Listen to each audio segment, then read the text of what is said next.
My friends, do you ever get a plugin but don't understand what all the hype is about? You watch reviews and it sounds amazing, but when you try it, it doesn't have the same feel, as if you might be missing something or using it incorrectly. Or maybe you're the type of person that doesn't like to read a manual. Don't lie, you didn't open the PDF. Well, sometimes it's easy enough to just open your software and get started, and I can understand why you would do that with JST plugins due to their ease of use. But sometimes you might be missing out on some of the key features that make a plugin a go-to for some and misused by others. So what's happening, fam? Miami here with JST, and I've always been the type of person to find out functions through trial and error. That's not the way it should be, but I'm just being honest here. And through that trial and error, I've come across some pretty awesome uses for different types of plugins. With JST plugins specifically, people ask me the best way to use them. So I thought it was time to go through some of the most slept on features in the software, as well as some of the things people may not pay attention to in the software. By the end of this video, you'll understand how to start getting the most out of your JST plugins.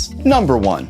Toneforge Jeff Loomis. What everyone knows is that the rhythm amp has two different tube models, the 606 and the L34s. What everyone doesn't seem to realize is that the tubes react to how hard the master knob is being driven. So if you're going for more of a driven tube sound from the amp, all you have to do is crank the master and turn down the output volume, and your tone will have a completely different character. The ones that know how to use this feature are already way ahead of the game. Let's take a listen.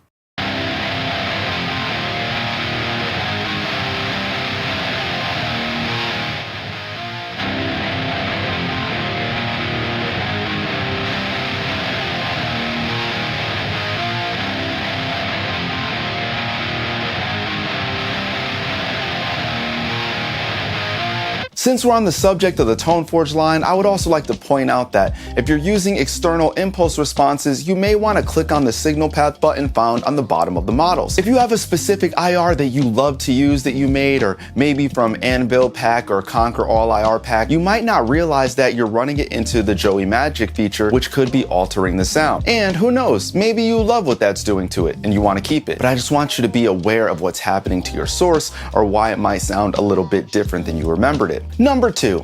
Howard Benson vocals. I have brought this up in a bunch of videos, but gain staging is one of the most important factors of mixing. Howard Benson vocals gets a lot done with very few controls. One of my favorite being the mono low end button that makes the sub frequencies mono. On that subject, I need a mono sub from each one of you, so please hit that sub button and the bell to be notified when we make new content. Transition game, still strong.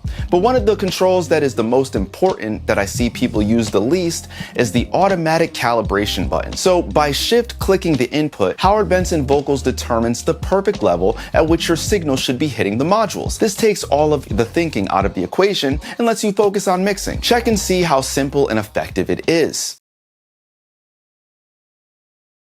'Cause I'm empty and you're shallow, it's our only common ground. And you send me to a spiral, I guess I'm going down. Number 3.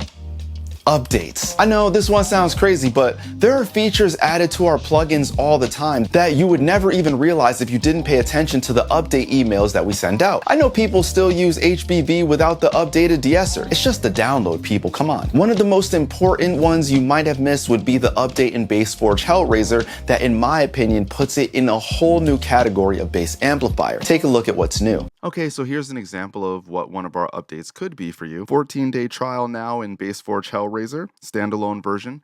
It also has the input calibration, just like I was talking about with Howard Benson vocals, digital EQ, which was long overdue, and it can be used in conjunction with the analog EQ. We now have live mode as well that you can use, obviously, if you want to play live, and you can switch between different scenes. MIDI parameters are integrated, and the GUI is now able to be resized, which everybody kind of asked for. Just a small example of what might happen with just checking those updates in those emails. Number 4, and we're going with a throwback here, Sub Destroyer. Sub Destroyer is a classic, one of the earliest JST plugins, but it's mainly used for triggering bass drops or making your own bass drops. What a lot of people don't realize is that you can use Sub Destroyer as a synth, and a really cool one too. Especially in the world of lo-fi beats, all you have to do is go to the MIDI tab and change it to polyphonic mode. Then select the type of waveform you want and you'll have some instant lo-fi vibes. Check it out.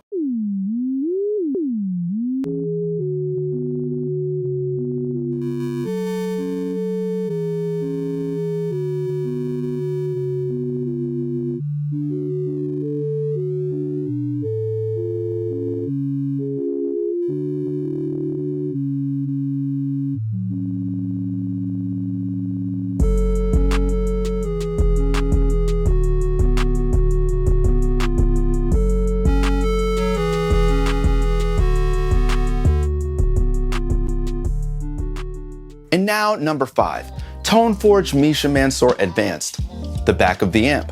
I know tons of people using this that do not even realize in Toneforge Misha there is a back to the amp. By going to the back of the amp, you can switch between the tube types, change the preamp EQ, change the power tubes, bias, and resonance, as well as the transformer type. For those that have struggled finding the right sound for them with the infinity wheel, this opens up an entire new chapter of options. Go forth and experiment if you didn't know this existed. And on to our last tip and trick for most slept on features. Number 6.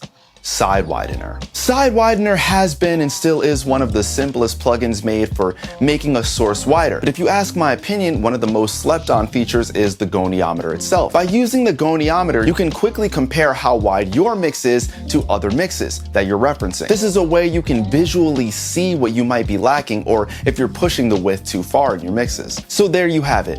6 of the most slept on features and uses in the JST catalog. Now that you have the information under your belt, go forth and get all the use you can out of the software. A wise person once said, "You don't know what you don't know." Well, now after this episode, you finally do. If you're an engineer on the come up, give this video a thumbs up.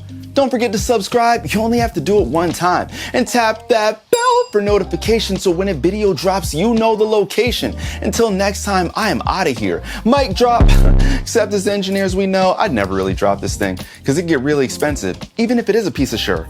Later.